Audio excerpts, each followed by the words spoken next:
Herzlich willkommen zu Folge 12 des TRN-Podcasts. Heute schauen wir uns Elon Musk an, den CEO von Tesla und SpaceX. Der steht ja US-Präsident Donald Trump sehr nah. Und in letzter Zeit, häufen sich die Anzeichen, dass diese Beziehung für seine Unternehmen vielleicht so ein bisschen zum Problem wird. Ja, das kann man wohl so sagen. Musks enge Verflechtung mit der Trump-Administration, sowohl als Berater als auch als Leiter des Department of Government Efficiency, kurz DOGE, also quasi das Ministerium für effiziente Regierungsführung, wird von vielen Seiten kritisch beäugt. Vor allem in Europa, da ist die Unterstützung für Trump ja nicht so hoch. Ja, genau. Und das spiegelt sich auch in den Zahlen wider. Im Januar 2022 sind die Tesla-Verkäufe in Europa um 45% eingebrochen. Echt? Ja. In Deutschland sogar um 70%, in Frankreich um 67%. Das sind ja krasse Einbrüche. Was denken Sie, woran liegt das? Also da spielen sicherlich mehrere Faktoren eine Rolle. Zum einen ist da natürlich die allgemeine Wirtschaftslage. Die Börsen sind ja aufgrund von Trumps Politik ziemlich turbulent und das verunsichert die Investoren. Das wirkt sich natürlich auch auf Tesla aus. Das heißt, Musks Nähe zu Trump, die ja eigentlich als Vorteil für Tesla gesehen wurde, entpuppt sich jetzt als Nachteil. So könnte man das sagen. Anfangs dachten viele, dass Musk von seinen guten Beziehungen zu Trump profitieren würde. Aber jetzt scheint sich das Blatt zu wenden. Das sieht man ja auch im Kurs der Tesla-Aktie. Die ist ja nach Trumps Wahlsieg erstmal richtig in die Höhe geschossen. Aber jetzt ist die ja richtig abgestürzt. Absolut. Die Tesla-Aktie hat seit Jahresbeginn überhauenreißenden 30 Milliarden Dollar an Wert verloren.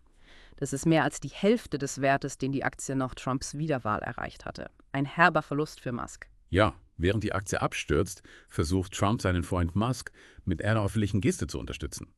Er hat angekündigt, einen brandneuen Tesla kaufen zu wollen. Naja, es wirkt natürlich ein bisschen hilflos. Ob das wirklich was an der Situation ändert, ist fraglich. Wahrscheinlich eher nicht. Es ist wohl mehr so eine PR-Aktion als echte Hilfe. Musk selbst hat ja auch zugegeben, dass er mit der Doppelbelastung als Unternehmer und Regierungsmitglied zu kämpfen hat. Ja, und seine Arbeit als DOGE-Chef hat in den USA zu Protesten geführt. Die Tesla-Takedown-Bewegung, wie sie sich nennt, wirft Musk vor, ein Oligarch zu sein, der seine politischen Verbindungen für seinen persönlichen Vorteil nutzt. Ja. Diese Proteste sind ja auch ein Zeichen dafür, wie sehr Musks politisches Engagement inzwischen mit seinen Unternehmen verbunden wird. Ja, absolut. Und das zeigt auch, wie schwierig es für Musk ist, diese beiden Welten, Politik und Wirtschaft, so miteinander zu vereinbaren.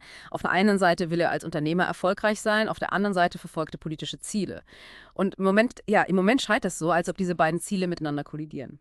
Ja, besonders deutlich wird das ja in Europa. Dort scheinen viele Kunden Musks politische Ansichten nicht zu teilen und strafen Tesla quasi mit Kaufverweigerung ab. Ja, das stimmt. Also die europäischen Kunden sind da vielleicht etwas sensibler als die amerikanischen. Und man darf ja nicht vergessen, Tesla in Europa profitiert stark von staatlichen Förderungen. Wenn die Politik jetzt umschwenkt und diese Förderungen kürzt, dann könnte das für Tesla zum Problem werden. Das heißt, Musks politisches Engagement könnte sich am Ende sogar negativ auf Teslas Geschäftsmodell auswirken. Das ist durchaus denkbar, ja. Vor allem, wenn man bedenkt, dass Tesla ja noch immer Verluste schreibt. Das Unternehmen ist auf Wachstum angewiesen. Und wenn das Wachstum in Europa jetzt ins Stocken gerät, dann könnte das für Tesla gefährlich werden. Und dann ist da ja noch der Aktienmarkt. Der reagiert ja bekanntlich sehr sensibel auf politische Entwicklung. Absolut. Die Turbulenzen an den Börsen, die durch Trumps Politik verursacht werden, verunsichern die Investoren. Und das wirkt sich natürlich auch auf Tesla aus. Viele Investoren fragen sich jetzt, ob Tesla langfristig überhaupt noch ein gutes Investment ist.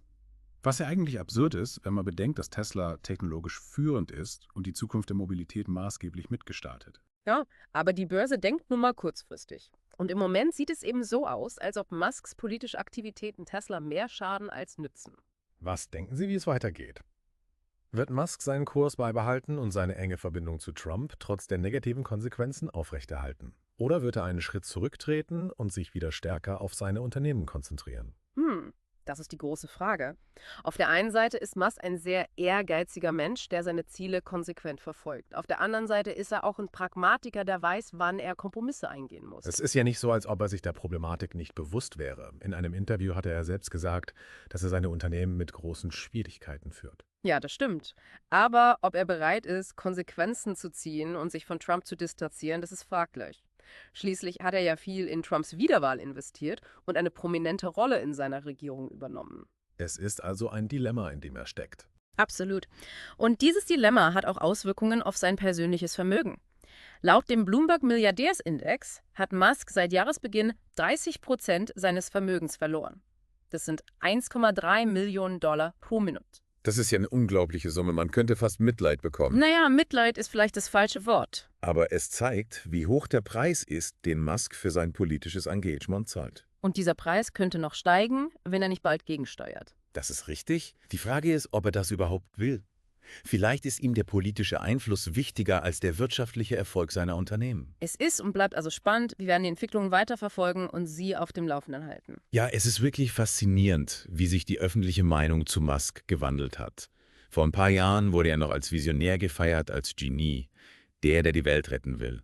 Und jetzt wird er von vielen als skrupelloser Geschäftsmann gesehen, der seine politischen Verbindungen für seinen persönlichen Vorteil nutzt. Ja, das zeigt, wie schnell sich die Dinge ändern können.